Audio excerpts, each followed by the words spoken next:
ఓం సెన్నో మిత్రస్యం వరుణః సెన్నో భవత్పర్యమా సెన్న ఇంద్రో బృహస్పతిః సెన్నో విష్ణురుక్రమా. ఓం గురుర్బ్రహ్మ గురుర్విష్ణు గురుదేవో మహేశ్వరః గురుర్ సాక్షాత్ పరం బ్రహ్మ తస్మై శ్రీ గురవే నమః. ఎస్పీ ఛానల్ కి స్వాగతం, సుస్వాగతం అండి. సూత మహాముని సౌనికాది ఋషులకి ఓంకారేశ్వర జ్యోతిర్లింగ చరిత్రను గురించి ఈ విధంగా చెప్తూ ఉన్నాడు. ఓ మునీశ్వరులారా, బ్రహ్మ మానసపుత్రుడకు నారద మహర్షి ఒకానొక సమయంలో పూర్వకాలంలో వింధ్యాచలుడి దగ్గరికి వెళ్ళాడు. వింధ్యాచలం దగ్గరికి, వింధ్య పర్వతం దగ్గరికి వెళ్ళాడు. ఆ వింధ్య పర్వతం కూడా దేవర్షి అయినటువంటి నారద మహర్షిని చూసి చాలా సంతోషించి సాదరంగా ఆహ్వానించి సకల అతిథి మర్యాదలన్నీ కూడా చేస్తాడు.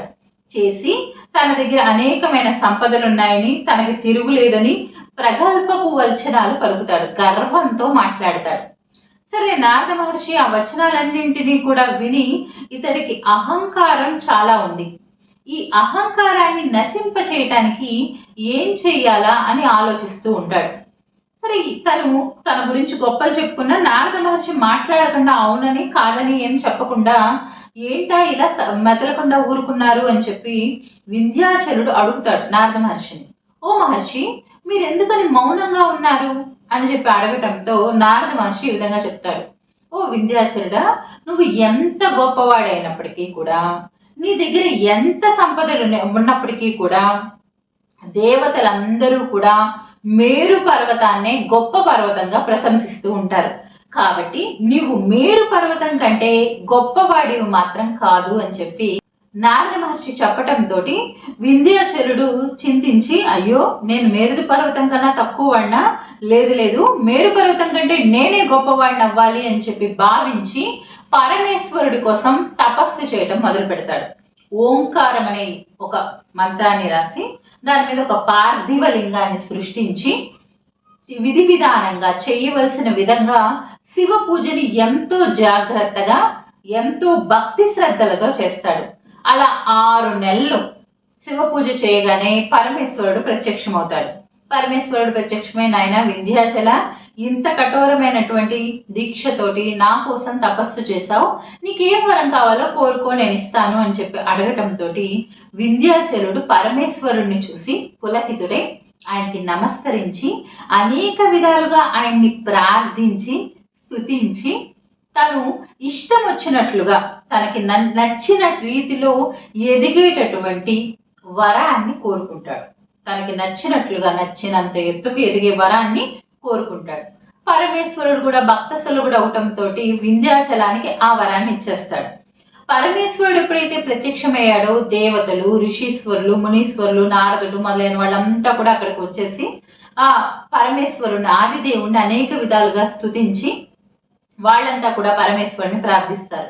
ఏమని ప్రార్థిస్తారంటే, ఓ మహానుభావ, నువ్వు ఇక్కడ ప్రత్యక్షమైనటువంటి ఈ ప్రాంతంలోనే జ్యోతిర్లింగ రూపంలో ఆవిర్భవించు, జనుల యొక్క కోరికలను తీర్చు అని చెప్పి, అభీష్టాలన్నీ కూడా నెరవేర్చు అని చెప్పి వాళ్ళు ప్రార్థించడంతో వాళ్ళ మాటని కూడా అంగీకరించి ఓంకార మంత్రాన్ని రాస్తాడు కదా ఈ వింధ్యాచలుడు. ఆ ఓంకార మంత్రం నుంచి ఒక లింగము, అదేవిధంగా పార్థివ లింగం నుంచి ఒక లింగం, 2 లింగాలు పుట్టుకొస్తాయి.